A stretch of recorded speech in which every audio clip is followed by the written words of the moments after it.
essayant seulement parfois de s'asseoir, mais son corps tremblait comme celui d'un vieillard. On lui servait désormais une bouillie liquide qu'on lui versait dans la bouche à l'aide d'une louche en bois. Sa langue était presque noire, pelée sur les bords, et à chaque gorgée, il émettait un son court et douloureux, semblable au soupir d'un chien pris au piège. Parfois, pris de convulsions, il levait la tête et essayait d'aboyer. Mais il ne sortait qu'un râle rauque. Le confesseur, craignant pour l'âme du souverain, insista pour qu'on prie quotidiennement à son chevet. Dans ses notes, il écrivit « Son esprit est peut-être déjà au purgatoire, mais son corps est encore dans ce monde. Le diable lui envoie des visions, car la nuit, il regarde dans l'obscurité et murmure des choses qui ne conviennent pas à l'oreille d'un chrétien. » Ces mots parvinrent aux oreilles du neveu, qui exigea du prêtre qu'il se taise, le menaçant d'exil. Dans la capitale même, des rumeurs commencèrent à circuler selon lesquelles le prince, en punition pour ses meurtres secrets et sa violation du serment prêté devant l'autel, se transformait en chien. Sur les marchés, les marchandes se racontaient qu'elles avaient vu, 3 nuits de suite, des chiens errants courir vers les portes du palais, hurler et gratter les battants. Les serviteurs affirmaient en secret que le prince, même inconscient, agitait parfois les jambes comme s'il courait. Dans le rapport du médecin du palais, datant du milieu du mois, on peut lire « La température corporelle dépasse la normale de 3 degrés. Le pouls est faible, la respiration est accompagnée d'un râle, comme celui d'un noyé sorti d'un marécage. Les yeux sont troubles, les pupilles dilatées. Le prince a complètement perdu l'usage de la parole. Le médecin a tenté de recourir à de l'opium dissous dans de la bière chaude pour soulager ses souffrances. Mais le prince a recraché le mélange, dont les restes ont laissé un film blanchâtre sur ses lèvres. Comprenant que les jours du souverain étaient recomptés, son neveu commença à placer des personnes fidèles à des postes clés. Il remplaça la moitié des gardes, destitua le scribe en chef et nomma son propre homme et limita l'accès des ambassadeurs à la salle de réception. Au cas où le prince mourrait subitement, il préparait déjà un discours public dans lequel il affirmerait que le prince lui avait transféré le pouvoir de son plein gré et dans son bon sens. La tension montait dans le palais. Les vieux boyards, encore fidèles au prince, tentaient de se frayer un chemin jusqu'à lui pour entendre ses dernières paroles, mais les portes restaient fermées. L'un des gardes, qui avait désobéi aux ordres et jeté un coup d'œil dans la chambre, raconta plus tard dans une taverne « Il gisait comme une carcasse, de la salive noire coulait de sa bouche, des mouches rampaient sur sa poitrine. Je jure qu'il me regardait et clignait des yeux, mais pas comme un homme, plutôt comme une bête. » Au matin du 21e jour de maladie, l'odeur dans les appartements était insupportable. Les serviteurs changeaient les paillasses sous les draps 3 fois par jour et les fenêtres restaient ouvertes même dans le froid de la nuit. Sur les rebords des fenêtres, des flaques de pus gelées s'étaient informées, provenant des bassines utilisées pour laver les plaies. Les médecins ne parlaient plus de guérison, mais seulement de ralentir la décomposition. Le prince ouvrait de moins en moins les yeux. Quand il les ouvrait, son regard était vide, et parfois seulement, comme si cela venait du plus profond de ses instincts oubliés, il se mettait à grogner doucement. Ce son faisait frissonner même les gardes les plus aguerris. Le peuple commença à dire que tant que le prince ne serait pas mort, la ville souffrirait avec lui. Et en effet, une vague de fièvre s'abattit sur les villages et les faubourgs. Les personnes affaiblies, les personnes âgées et les enfants mouraient d'une étrange fièvre que les médecins attribuaient à l'air vicié. Tout cela se passait dans un contexte de longues périodes d'instabilité politique.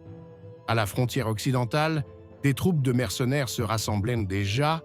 Au nord, des messagers du roi de Suède arrivaient avec une proposition d'alliance contre la Lituanie, et à l'intérieur du pays, des disputes faisaient rage pour savoir qui avait le droit légitime au trône. Mais la clé du pouvoir était toujours entre les mains du prince mourant, dont le corps sentait déjà la tombe, mais dont le cœur continuait obstinément à battre. Au cours de la 4e semaine de sa maladie, le prince ne pouvait déjà plus être qualifié d'être humain au sens habituel du terme. Son corps se décomposait de son vivant, et tous ceux qui entraient dans ses appartements le voyaient aussi clairement qu'un charognard voit un cadavre sur la route. La dernière rougeur avait disparu de son visage. Sa peau était devenue cireuse, tendue sur ses pommettes, et de profondes taches brunes étaient apparues sur son cou et son menton. De ces taches s'écoulait parfois un liquide visqueux qui se mélangeait à la sueur qui coulait le long de son cou jusqu'à l'encolure de sa chemise. Sous les vêtements, changés désormais 2 fois par jour, on découvrait de nouveaux foyers de plaies, des cercles avec une bordure purulente, entourés d'une peau enflée et douloureusement rouge. Les médecins, perdant patience, essayèrent les méthodes les plus cruelles qu'ils connaissaient. Ils cautérisèrent les zones touchées avec du fer brûlant, frottèrent la chair avec un mélange d'ail écrasé et de sel, versèrent dans la bouche une décoction forte d'absinthe et d'achillée millefeuille afin de chasser la pourriture de l'intérieur. Ces procédures s'accompagnaient de râles et de gémissements étouffés du malade. Après les cautérisations, un sang épais et sombre avec des caillots noirs s'écoulait des plaies et l'odeur qui s'en dégageait était si forte que les jeunes assistants des médecins perdèrent connaissance. Pendant ce temps, le complot, jusqu'alors caché derrière les portes des conseils et les correspondances secrètes, commençait à se mettre en place ouvertement. Le neveu, désormais véritable maître du palais, fit sortir de la ville plusieurs centaines de gardes, les remplaçant par ses propres hommes, soi-disant pour protéger les routes. Les vieux boyards se virent interdire de se rencontrer sans autorisation. Les ambassadeurs des principautés voisines et des terres de l'ordre attendaient des semaines pour être reçus en audience, et lorsqu'ils étaient enfin admis, ils ne s'entretenaient pas avec le prince, mais avec son administrateur provisoire. Les serviteurs murmuraient que le confesseur se rendait de moins en moins souvent dans les appartements du malade. On racontait que lors de sa dernière visite, le prince, ne reconnaissant pas le prêtre, avait levé sa main aux ongles déformés et l'avait passé sur le visage de celui-ci, lui griffant la joue jusqu'au sang. Immédiatement après, des gardes ont fait irruption dans la pièce et ont ramené de force le souverain sur son lit, puis ont verrouillé la porte. Le prêtre a affirmé plus tard avoir vu dans les yeux du prince une lueur jaune qui n'était pas celle d'un être humain. À ce moment-là, sa langue était presque à moitié pourrie. La partie avant était gris-noir. Les bords étaient rongés par des ulcères et son haleine dégageait une odeur douceâtre et putride. On lui donnait désormais à manger à l'aide d'un tube en roseau, mais cela provoquait des vomissements. Lorsqu'il essayait d'émettre le moindre son, il ne sortait qu'un râle rauque et prolongé, ressemblant de loin à un aboiement. Le soir, lorsque les torches étaient éteintes dans le château, un seul garde restait devant sa porte. Et cet homme entendait des bruits provenant de l'intérieur, comme si quelqu'un marchait à 4 pattes et griffait le sol en pierre avec ses griffes. Un jour, il jura avoir entendu le prince aboyer et un aboiement lui répondre depuis l'extérieur, du côté de la cour où erraient les chiens. Pendant ce temps, la panique gagnait la ville. Les rumeurs selon lesquelles le souverain, était maudit et se transformait en bête, amenèrent des foules à se rassembler devant les portes du palais. Les femmes, tenant leurs enfants dans leurs bras, priaient à haute voix pour sa mort, convaincues que seul cela permettrait aux malheurs de quitter le pays. Les marchands se plaignaient du déclin du commerce. Les gens n'osaient pas entrer dans la capitale, craignant l'esprit putride et les maladies contagieuses. Dans les archives du scribe municipal, on a conservé ces mots. L'odeur qui s'échappe des fenêtres de la chambre haute du prince se sent dans la rue. Les chevaux à la porte se mettent à frapper du sabot et à renifler, et les chiens hurlent comme la nuit avant un enterrement. Son neveu, poussé par ses alliés, préparait déjà l'acte de transfert du pouvoir. Il ne lui restait plus qu'à attendre que le prince rende son dernier souffle pour présenter le testament rédigé par un scribe corrompu. Mais le mourant s'obstinait à ne pas mourir. Son cœur, malgré tout, continuait de battre, lentement et irrégulièrement, mais suffisamment pour retarder le dénouement politique. Les médecins, désespérés, proposèrent un remède extrême. Laver le corps du prince avec de l'eau infusée de racines de belladone et de millepertuis, puis enduire tout son corps d'un mélange de cire d'abeille et d'huile de camphre afin de sceller la pourriture. La procédure dura presque toute la journée. Quand on le sortit du bac, l'eau était trouble, gris-brun, avec des lambeaux de peau qui flottaient. Après avoir été frottée, la peau du prince brillait, mais sous les doigts, elle était molle, comme celle d'un fruit trop mûr. Dans la nuit du même jour, selon les gardes, un hurlement retentit dans les appartements, suivi du bruit d'un corps lourd tombant et d'une longue toux rauque. Lorsque les serviteurs se précipitèrent, le prince gisait sur le sol, un liquide épais et sombre s'écoulant de sa bouche. Il regardait tout le monde avec les yeux grands ouverts, mais ceux-ci n'avaient plus aucune expression humaine. On le releva et le remit dans son lit, mais à partir de cette nuit-là, il ne reconnut plus personne de son entourage. Son neveu comprit qu'il était temps de se préparer à l'acte ultime.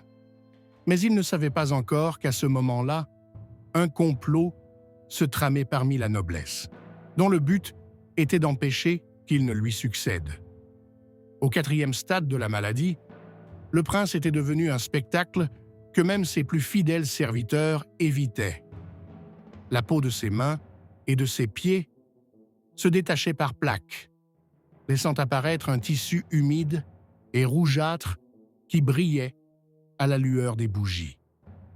L'odeur était si forte et si lourde que même avec les fenêtres grandes ouvertes, il était impossible d'entrer dans la chambre sans avoir des hauts-le-cœur. Les médecins ne le soignaient plus. Ils s'occupèrent de son corps en décomposition, essayant de ralentir un peu la décomposition. Les orteils étaient complètement noircis et durs comme carbonisés. Ils étaient bandés avec des bandes de tissu de lin imbibées de vinaigre. Des veines sombres apparaissaient sous la peau de la poitrine. À ces endroits, selon le médecin, le sang pourrissait dans les vaisseaux. À l'intérieur des mains, les plaies étaient profondes, leurs bords recouverts de croûtes sèches, et du pus verdâtre suintait au centre. À la cour, la tension était à son comble. La conspiration de la vieille noblesse, qui avait appris l'existence du faux testament rédigé par le neveu, était déjà prête. Plusieurs boyards fidèles se préparaient à s'introduire dans les appartements du prince et à le contraindre, s'il en était encore capable, à apposer sa signature sur un véritable document qui conférait le pouvoir au Conseil des Anciens jusqu'à la convocation d'une assemblée générale. Mais il était presque impossible d'entrer dans la pièce. Les portes étaient assez gardées par des hommes armés du neveu, et son scribe personnel se trouvait en permanence à l'intérieur. Dans la ville, les rumeurs sur la malédiction avait atteint un paroxysme. On disait que le prince hurlait chaque nuit, accompagné d'un chien invisible qui se tenait à sa tête de lit. Les marchandes du marché chuchotaient qu'elles avaient vu dans les fenêtres du château des yeux dont l'éclat n'était pas humain, mais animal. Les femmes qui portaient de l'eau racontaient qu'une pellicule arc-en-ciel, comme de la graisse pourrie, était apparue dans les puits près du palais. Le confesseur, qui réussit finalement à obtenir l'autorisation d'entrer, décrivit le prince ainsi. Il était couché sur le côté, et son corps bougeait, comme un sac rempli de verre. Sa langue avait presque disparu. Une substance visqueuse et sombre s'écoulait de sa bouche, et ses yeux, fixés, sans ciller. Un coin vide. Je me suis agenouillé et j'ai commencé à prier, mais il a émis un son, semblable à un aboiement court, et a brusquement tendu la main vers moi. Les médecins, comprenant que la fin était proche, ont commencé à préparer à l'avance des mélanges embaumants. Des tonneaux contenant du vin fort, du sel et des herbes étaient déjà prêts dans les réserves. Mais, selon les chuchotements des serviteurs, ils ne croyaient pas pouvoir conserver le corps, qui était trop abîmé de l'intérieur. L'un des jeunes assistants du médecin nota « Si je ne l'avais pas vu respirer, j'aurais juré qu'il était mort depuis plusieurs jours. » Une confrontation ouverte éclata à l'intérieur du château. Le soir, alors que le neveu s'apprêtait à annoncer au conseil la mort prochaine du prince, 3 boyards se présentèrent devant lui et exigèrent de voir le souverain. Ils affirmaient être porteurs d'une lettre transférant le pouvoir au conseil pendant la maladie du prince. Le neveu refusa, et cette même nuit, une bagarre éclata dans les couloirs du château, entre ses hommes et les gardes, toujours fidèles à l'ancienne noblesse. Plusieurs personnes furent tuées, et à l'aube, des troupes armées des 2 camps se rassemblèrent devant les portes. Le prince, quant à lui, gisait dans son lit, plongé dans son propre monde pourri. Les convulsions devinrent permanentes. Ses jambes et ses bras tremblaient comme ceux d'un animal mourant. De sa poitrine s'échappaient tantôt des gémissements rauques, tantôt des grognements sourds. Son visage était bouffi, ses lèvres gercées et couvertes d'une croûte de sang séchée, ce qui donnait l'impression que sa bouche était toujours entr'ouverte. Dans le journal du scribe, qui servait à la porte, on trouve cette note. Son corps s'amaigrissait à vue d'œil, mais ses yeux brillaient d'une lueur jaune. La nuit, il s'est soudainement redressé, s'appuyant sur son coude, et a commencé à regarder le mur en grognant, comme s'il y voyait quelqu'un. Je me suis enfui sans attendre la fin. À ce moment-là, même les alliés du neveu commencèrent à craindre que si le prince mourait dans cet état, le peuple y verrait un signe de la colère divine et se détournerait de tout nouveau pouvoir. C'est alors que l'idée de aider la mort à venir plus vite commença à faire son chemin. Mais se résoudre à cela signifiait commettre un péché terrible et personne n'osa le faire. Au cours des 2 dernières journées de sa vie, les appartements du prince devinrent un lieu où seuls ceux qui se moquaient bien de ce qu'ils allaient voir osaient entrer. Son corps ne ressemblait plus à celui de l'ancien souverain, son ventre était gonflé, sa peau avait noirci et brillait comme si elle avait été enduite de graisse. Dans les plis de son cou et de ses aisselles s'accumulait une humidité putride qui dégageait une odeur âcre et sucrée. Son visage était méconnaissable. Ses yeux étaient enfoncés, ses paupières enflées, son nez pointu, ses lèvres grises. Sa langue, complètement décomposée, était devenue une masse sombre et irrégulière, si bien qu'il ne pouvait même plus grogner, mais seulement émettre un râle semblable au crépitement de bois humide dans un poêle. À l'aube du dernier jour, un conflit ouvert éclata à la cour. Le neveu réunit son conseil et annonça que le prince était sur son lit de mort, privé de raison, et que le pouvoir devait donc lui être transféré immédiatement. Les vieux boyards, menés par 3 familles influentes, firent irruption dans la salle et présentèrent leurs propres documents, prétendument la véritable volonté du souverain. Les négociations dégénérèrent en cris, en coups d'armes sur le sol et en menaces. À ce moment-là, le confesseur réussit à se faufiler dans les appartements du prince, accompagné d'un médecin. Ils affirmèrent qu'il fallait lire une dernière prière et purifier son âme avant son voyage vers l'éternité. Après l'avoir examiné, le médecin dit doucement « Il n'est plus parmi nous ». Son cœur bat à peine. Le confesseur commença à lire la prière, mais soudain, le prince ouvrit les yeux. Son regard était trouble, jaune, mais plein d'une sorte de haine intérieure. Il leva la main, qui n'avait plus aucune force, et fit un mouvement brusque, comme pour repousser quelqu'un.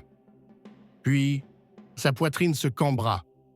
Un liquide sombre jaillit de sa bouche, et il émit un son que l'on prit dans le couloir pour un dernier aboiement. Son cœur s'était arrêté. Le médecin vérifia sa respiration et se signa, mais ne dit pas un mot.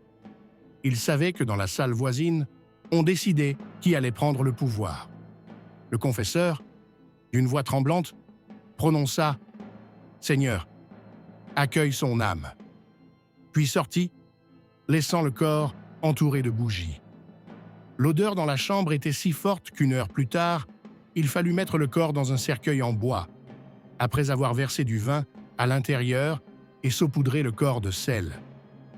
Lorsqu'on tenta de retourner le cadavre pour le laver, la peau se détacha du dos et un liquide trouble, mêlé de lambeaux de chair en décomposition, s'écoula.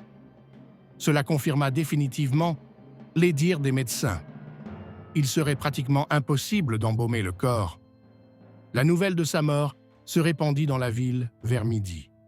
Une foule se rassembla devant les portes du palais, et ce n'était pas le chagrin qui régnait dans l'air, mais un sentiment de soulagement.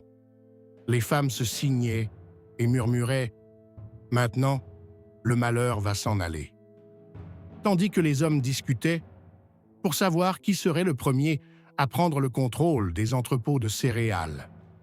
Les chiens qui vivaient à la périphérie de la ville hurlèrent jusqu'au soir, et beaucoup disaient qu'ils accompagnaient leur nouveau frère. À l'intérieur du palais, une lutte pour le pouvoir éclata. Le neveu, appuyé par ses hommes armés, s'autoproclama grand prince. Les anciens boyards refusèrent de le reconnaître, déclarant que le peuple devait élire son souverain lors d'une assemblée. Plusieurs détachements étaient déjà sortis des terres voisines, espérant profiter de la confusion. Dans les chroniques du scribe municipal, on peut lire « La mort du prince n'apporta pas la paix, mais le chaos. Il fut enterré le matin, et le soir, le premier sang fut versé pour son trône. Ainsi s'acheva la vie du dernier grand prince, dont les cris et les aboiements restèrent longtemps gravés dans les murs du palais. Sa mort ne mit pas fin au malheur, mais ouvrit seulement la voie à de nouvelles guerres et querelles. Pour certains, il resta le symbole de la malédiction divine. Pour d'autres, le dernier souverain qui avait empêché le pays de sombrer dans le chaos.